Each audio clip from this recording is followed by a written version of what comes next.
And we're back tonight with a look at more local news. Neo-Democrat lawmaker Gary Fan will not be penalised or disqualified for underreporting election finances by nearly $350,000 during the 2012 LegCo election. The High Court found that the violation of the law was not deliberate, but instead the result of negligence in the supervision of the campaign's finances. Jada Silva has a story. Neo-Democrat legislator Gary Fan is breathing a sigh of relief. The High Court found that his underreporting of campaign expenses in the run-up to the 2012 LegCo election was due to an accidental miscalculation and not the result of bad faith. The court noted that Fan exceeded his authorized election expenses by over $348,000 because of a lack of proper perspective of the scale of election expenses rather than turning a blind eye to the law. It described the misdeed as the result of negligence in the supervision and overall management rather than deliberate non-compliance. And it added that the negligence was gross, but not so culpable as of itself to raise doubt as to the good faith of the legislator. Fan and his campaign team will thus walk away from breaching the election's corrupt and illegal conduct ordinance without being subjected to any penalties or disqualifications. They now have 7 days to submit amended versions of their return and declaration of election expenses and written authorization regarding their campaign's finances to the Registration and Electoral Office. Reacting to the court's decision today, Gary Fan welcomed the ruling, admitting that he failed to properly report his campaign's expenses and that he had learned a lesson from this experience. He added that his campaign did not benefit in any way from the mistake. Fan won a seat in the Legislative Council for the first time in 2012 after he ran in the New Territories East geographical constituency representing the Neo-Democrat Party. In mitigation, his legal representatives told the court that Fan's campaign team was short-staffed, with inexperienced campaign assistants who forgot to report the nearly $350,000 that was spent during the hectic last few weeks before the vote. João Silva, TVB News. Both off-duty and retired ambulance workers petitioned outside the central government offices and the Legislative Council this morning.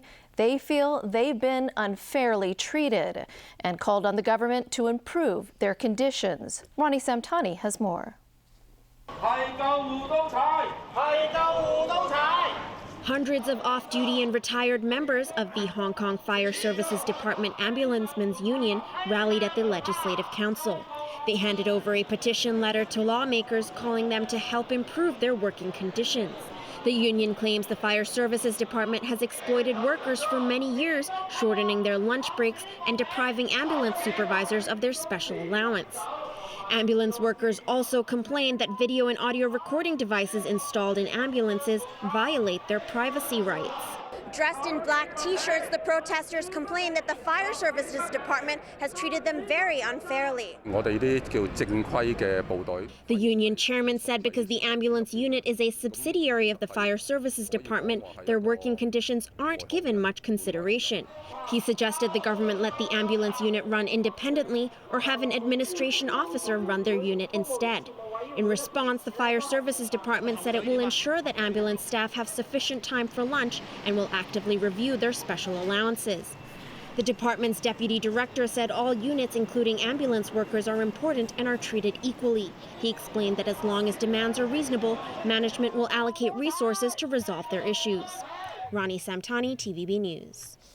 Japanese fishermen continued trapping hundreds of dolphins in the country's infamous Taiji Cove today, but the annual hunt has the U.S. ambassador to Japan weighing in on the controversy this time. Fishermen in wetsuits began herding more than 250 dolphins into pens in Taiji Cove in Japan's Wakayama Prefecture on Friday. Activists say dolphin killers deliberately run them over with skiffs. Once they wrestle them down, they hammer a metal rod into the dolphin's spinal cords. But it still takes the dolphins about 30 minutes to die from either bleeding out, suffocating, or drowning in the slaughtering process. U.S. Ambassador to Japan, Caroline Kennedy, tweeted that the U.S. government opposes drive hunt fishing, which she called inhumane. But the Japanese government has defended the dolphin culling, saying they're used as meat or sold into captivity. All right, Tony, over to you for some sports today. Yeah, we got football to start off with. Chelsea defeated Manchester United 3-1 in Sunday's marquee match in the English Premier League. The loss dropped United 14 points behind leaders Arsenal. Here's Jameson Wong. Simply world-class play by Samuel Eto'o. Chelsea ahead 1-0 in the 17th minute at Stamford Bridge. And make it 2 for Eto'o before the break. Manchester United again without Wayne Rooney and Robin van Persie, and Chelsea on their way to their 6th win in 7 league games. Eto'o completed his hat-trick after the break. Substitute Javier Hernandez, why he's not on the pitch more, got one back for United. 3-1 the final. Chelsea 2 points behind leaders Arsenal, while David Moyes' side are now 14 points adrift. Yeah, I thought we played quite well throughout the game, but the game came down to 2 set pieces, and we didn't defend set pieces well today, and that was probably the difference in the game. I'm delighted with the 3 points. Of course, I love when one of my players become a special player in the match. Is a fantastic moment for Samuel. To score an hat-trick and against Man United. Making matters worse for United, captain Nemanja Vidic was given a red card in stoppage time and a 3-match ban. Jameson Wong, TVB News. On to American football now, and it will be the Seattle Seahawks against the Denver Broncos in the Super Bowl 48. Led by quarterback Peyton Manning, the Broncos beat the New England Patriots 26-16 to clinch one spot in the NFL title game. Meanwhile, the Seattle Seahawks intercepted a Colin Kaepernick pass in the end zone with 22 seconds left as the Seahawks hung on for a 23-17 win over the San Francisco 49ers. The Super Bowl will be played in New Jersey in 2 weeks' time. On to snooker now, and Ronnie O'Sullivan completed a dominating Masters tournament with a 10-4 win over Mark Selby in the final at Alexandra Palace. The world champion took the first 5 frames and cruised to his 5th Masters title. His last victory here came 5 years ago, while Selby was the defending champion. Nicknamed the Rocket, the 38-year-old dropped only 7 frames in 4 matches. Only one player, Stephen Hendry, has more Masters championships. And at the Australian Open, the women's draw lost another star. Number 3 seed Maria Sharapova fell in 3 sets to Dominika Ciblukova of Slovakia in their 4th round match. The scores were 3-6, 6-4 and 6-1. Sharapova's defeat follows the ouster of top seed Serena Williams, who lost to Anna Ivanovic on Sunday.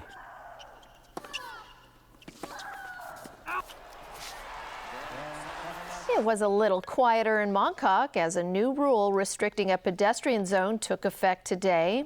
District councillors hope this will reduce noise pollution in the area, but urge police to ensure the new regulations are enforced. Ronnie Samtani reports.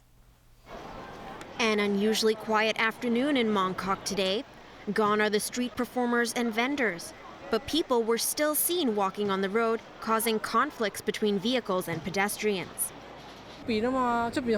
This shopper said walking on the road made it more convenient to see what's in the stores. Another said the pavements are too crowded. On Sayung Choi Street, there were many people standing in the middle of the road holding posters and billboards, making it even more crowded. On the pavements, some shops put out posters to attract customers, and some customers sat on the pavement to buy mobile phones. Food and Environmental Hygiene Department officers conducted inspections this afternoon. The new measure, which limits the pedestrian zone to weekends and public holidays only, aims to reduce noise and obstruction problems in the area. But Yao Tsing Mong District Councillor Francis Chong believes authorities will need to regularly monitor the roads. Chong explained that because there is no legislation, it will be difficult to enforce the amendment. He added that police should also strengthen law enforcement to deter people violating the new rule. Ronnie Samtani, TVB News. And that's a wrap of our news. Thanks for watching. Good night.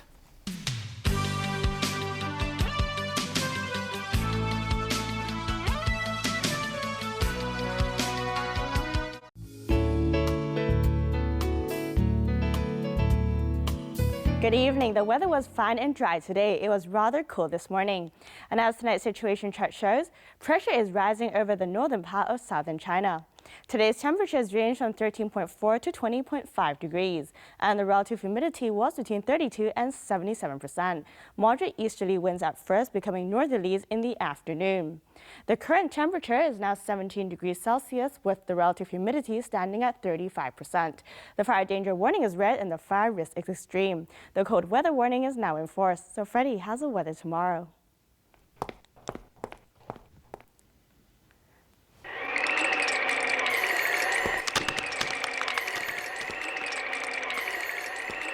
It will be mainly fine and very dry tonight, cold tomorrow morning. Temperatures will range between 12 and 17 degrees. It will be fine and dry in the next couple of days. Tomorrow's air quality health index is forecast at low to very high. The maximum UV index forecast for tomorrow will be about 6. And here's the latest global weather update. Cloudy in Shanghai, Taipei, and Xiamen. Cloudy in Guangzhou, sunny in Macau, cloudy in Chengdu. Sunny in Beijing, cloudy in Seoul and Tokyo.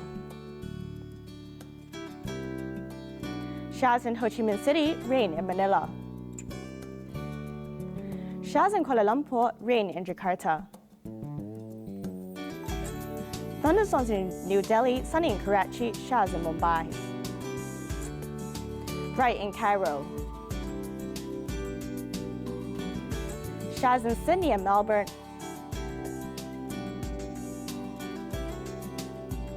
Cloudy in Toronto.